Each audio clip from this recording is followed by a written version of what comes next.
Welcome students. So last lecture we have seen the first transducer. त्या ट्रान्सड्यूसरचं नाव आहे resistive transducer आणि याच्यामध्ये आपण जो ट्रान्सड्यूसर बघितला आहे तो आहे potentiometer, also called as pot. Short form आहे pot. So today we will make the revision of the resistive transducer. तर बघा, रेजिस्टिव्ह ट्रान्सड्यूसरमध्ये काय करायचं आपल्याला की ट्रान्सड्यूसर म्हणजे काय की it converts physical quantity into electrical quantity. पण याचं ऑपरेटिंग प्रिन्सिपल कोणता आहे की because of the change in resistance change झाल्यामुळे फिजिकल क्वांटिटीचं कन्व्हर्जन कशामध्ये झालं आहे, इलेक्ट्रिकल क्वांटिटीमध्ये. त्याचं मेन जे प्रिन्सिपल आहे ते हे आहे की डिस्प्लेसमेंटमुळे ट्रान्सड्यूसरचा रेजिस्टन्स चेंज होईल आणि ट्रान्सड्यूसरचा रेजिस्टन्स चेंज झाल्यामुळे आउटपुटमध्ये काय भेटणार आहे, voltage. Hence potentiometer converts displacement into voltage, but due to change in a resistance change झाल्यामुळे डिस्प्लेसमेंट हे व्होल्टेजमध्ये कन्वर्ट झालं. तर फ्लो कसा असणार, डिस्प्लेसमेंटमुळे रेजिस्टन्स चेंज होईल आणि रेजिस्टन्स चेंज झाल्यामुळे आउटपुटमध्ये काय भेटणार आहे, व्होल्टेज. ओके, तर आपण बघितलं होतं की पोटॅन्शिओमीटर म्हणजेच हा काय आहे, it is a type of variable resistor. तर variable resistor has a 3 terminal. बघा, टर्मिनल नंबर 1, टर्मिनल नंबर 2 आणि टर्मिनल नंबर 3 जो आहे तो कसा आहे, मूवेबल आहे. त्याला आपण काय म्हणलं होतं, viper. So third terminal is movable terminal, symbol आहे आर. तर पोटॅन्शिओमीटर काय आहे, व्हेरिएबल रेजिस्टर ज्याची व्हॅल्यू ही आपण व्हॅरी करू शकतो. तर पोटॅन्शिओमीटरमध्ये रेजिस्टन्सची व्हॅल्यू आपण कशी व्हॅरी करणार, तर with the help of third terminal. तर हा थर्ड टर्मिनल हा आपण मागे पुढे फिरवायचा जेणेकरून त्याचा रेजिस्टन्स काय होणार आहे, चेंज होईल. तर थर्ड टर्मिनलला आपण काय म्हणलं होतं, वायपर. तर बघा, terminal number 1 and terminal number 2 are fix. तर पोटॅन्शिओमीटरचे terminal number 1 and terminal number 2 fix आहे.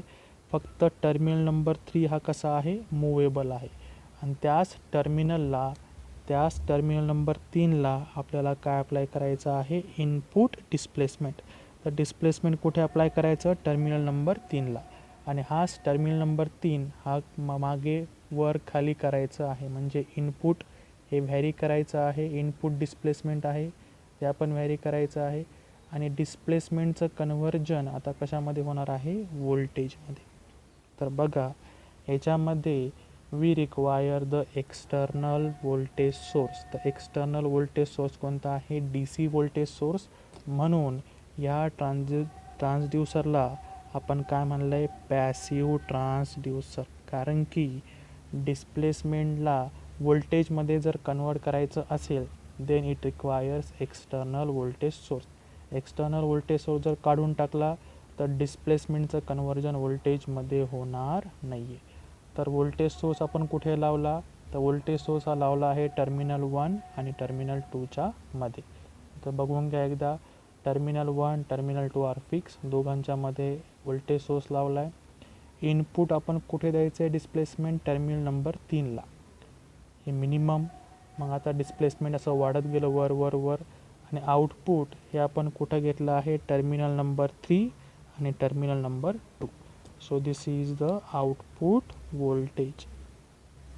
म्हणजे काय, या डिस्प्लेसमेंटमुळे म्हणजे हे टर्मिनल वर खाली होईल, या डिस्प्लेसमेंटमुळे याचा रेजिस्टन्स चेंज होणार आणि रेजिस्टन्स चेंज झाल्यामुळे आपल्याला काय भेटत आहे, आउटपुटला आउटपुट व्होल्टेज व्ही आउट. तर याचं मेन जे वर्किंग प्रिन्सिपल आहे त्याच्यामध्ये आपण काय सांगितलं की डिस्प्लेसमेंटमुळे ट्रान्सड्यूसरचा रेजिस्टन्स चेंज झाला पाहिजे. तर रेजिस्टन्सचा फॉर्म्युला काय आहे, R is equal to rho म्हणजे काय, resistivity constant of the material. जे आपण वायर यूज केलं आहे त्याचं कॉन्स्टंट, त्या मटेरियलचं कॉन्स्टंट. L म्हणजे त्या वायरची लेंथ आणि A म्हणजे त्याचा एरिया. तर याच्यामध्ये जर रेजिस्टन्स चेंज करायचं असेल तर त्या मटेरियलचं रेजिस्टिव्हिटी कॉन्स्टंट चेंज करावं लागेल, किंवा त्या वायरची लेंथ चेंज करावं लागेल, किंवा त्या वायरचं एरिया. तर आपण जी कन्सेप्ट यूज केली आहे त्याच्यामध्ये आपण काय केलं आहे, रो आणि ए म्हणजे रेजिस्टिव्हिटी कॉन्स्टंट आणि एरिया जो आहे वायरचा तो कॉन्स्टंट ठेवला आहे. आपण व्हॅरी काय करतो आहे, त्या वायरची लेंथ. त्याच्याहून आपण काय सांगायचा प्रयत्न केला की आपण रेजिस्टन्स हा व्हॅरी कसा करणार, by varying the length of the wire. त्याच्यामध्ये resistance is directly proportional to the length of the wire. त्याच्यामध्ये बघा फर्स्ट की डिस्प्लेसमेंट हे 0 आहे. बघा हा पेन जो आहे तो आहे टर्मिनल नंबर 3. लेंथ जर 0 असेल तर इथून तुम्ही आउटपुटकडे बघा, आउटपुटमधून तुम्हाला काही रेजिस्टन्स दिसतो आहे का पेनाच्या खाली, नाही. तर डिस्प्लेसमेंट हे 0 आहे, म्हणून रेजिस्टन्सची लेंथ 0 आहे.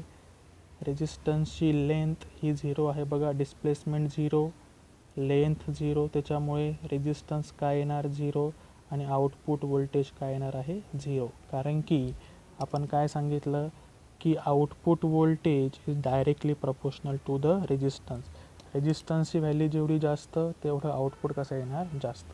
तर पहिल्या केसमध्ये इनपुट 0 होतं, तर पेनाच्या खाली बघितलं तर कोणताच रेजिस्टन्सचा सिम्बॉल दिसत नाही आहे, म्हणजे लेंथ काय झाली आपली 0. बघा लेंथ 0 झाली आहे, त्याच्यामुळे रेजिस्टन्स 0 येणार आणि आउटपुट व्होल्टेज पण कसं येणार 0. आता डिस्प्लेसमेंट हे मी वर वाढवतो आहे. बघा डिस्प्लेसमेंट आता वर आलं इथे मध्यभागी, तर पेनाच्या खाली तुम्हाला आता रेजिस्टन्सचा सिम्बॉल दिसतो आहे, म्हणजे झिगझॅग लाईन दिसते. म्हणजे ह्या पॉईंटला जर आपण डिस्प्लेसमेंट आणलं तर लेंथ कशी झाली आहे, इन्क्रीज झाली आहे. So this length is increases. बघा इथून आता डिस्प्लेसमेंट आपण वर नेलं आहे, तर एवढं लेंथ ही वाढली. आता आउटपुट आपण कुठे घेतो आहे, the output is taken from terminal 3 and terminal number 2. तर बघा आउटपुटमध्ये रेजिस्टन्सची लेंथ वाढली आहे, त्याच्यामुळे आउटपुटचं व्होल्टेज आता कसं होणार आहे, वाढणार आहे. कारण की डिस्प्लेसमेंट हे वाढलं, डिस्प्लेसमेंट वाढल्यामुळे रेजिस्टरची लेंथ वाढली. बघा लेंथ वाढली, लेंथ वाढल्यामुळे रेजिस्टन्स हा वाढेल आणि रेजिस्टन्स वाढल्यामुळे आउटपुट व्होल्टेज कसं होणार आहे, वाढणार आहे. थर्ड केस बघा, आता अजून आपण डिस्प्लेसमेंट वाढवलं, इथपर्यंत घेतलं, मॅक्झिमम घेतलं, तर पेनाच्या खाली जर बघितलं तर एवढी लेंथ ही अजून वाढली आहे. तर बघा इथून तर इथपर्यंत ही लेंथ वाढली आहे, म्हणजे हे होतं 0 डिस्प्लेसमेंट, मीडियम आणि हे मॅक्झिमम. त्याच्यामध्ये ही लेंथ जी आहे ही व्हॅरी होते. Length of the resistor is varies because of the displacement, आणि हे डिस्प्लेसमेंटमुळे या रेजिस्टरची लेंथ व्हॅरी होते. लेंथ व्हॅरी झाल्यामुळे त्याचा रेजिस्टन्स व्हॅरी होणार, रेजिस्टन्स हा वाढेल आणि रेजिस्टन्स वाढल्यामुळे त्याचं व्होल्टेज हे कसं होणार आहे, वाढणार आहे. तर लक्षात काय ठेवायचं आहे की टर्मिनल 3ला डिस्प्लेसमेंट द्यायचं आहे, वर खाली वर खाली, आणि आउटपुट कुठं घ्यायचं आहे, त्याच टर्मिनलला, टर्मिनल 3 आणि टर्मिनल 2मध्ये. इथे बघा लेंथ 0 आहे, रेजिस्टर दिसत नाही, लेंथ 0 आउटपुट 0. इथे या रेजिस्टर वाढला, इथून जर बघितलं रेजिस्टर हा वाढला आहे, त्याच्यामुळे आउटपुट व्होल्टेज पण हे वाढेल. पुन्हा मी डिस्प्लेसमेंट वाढवलं, रेजिस्टन्सची व्हॅल्यू आता मॅक्झिमम झाली आहे, म्हणून आउटपुट व्होल्टेज कसं असणार, मॅक्झिमम. सो ऑपरेटिंग प्रिन्सिपल जे आहे याच्यामध्ये आपण काय करतो आहे की रेजिस्टन्स हा आपण व्हॅरी करतो आहे by varying the length of the resistor. So output voltage is directly proportional to the resistance. Resistance जर वाढला तर आउटपुट व्होल्टेज पण वाढेल. म्हणजे काय होतं आहे की output voltage is directly proportional to the displacement. तर बघा डिस्प्लेसमेंट जसं वाढत जाईल तसं याचं आउटपुट व्होल्टेज पण वाढत जाणार आहे. If we increase the displacement the output voltage also increases. तर हे होतं आपलं सर्व अबाउट द रेजिस्टिव्ह ट्रान्सड्यूसर. त्याच्यामध्ये पोटेन्शियोमीटर बघितला. मेन कन्सेप्ट आहे दिस फॉर्म्युला. या फॉर्म्युल्यामध्ये resistance is directly proportional to the length of the wire आणि output voltage is directly proportional to the resistance. तर हे होतं आपलं revision of the resistive transducer. Thank you.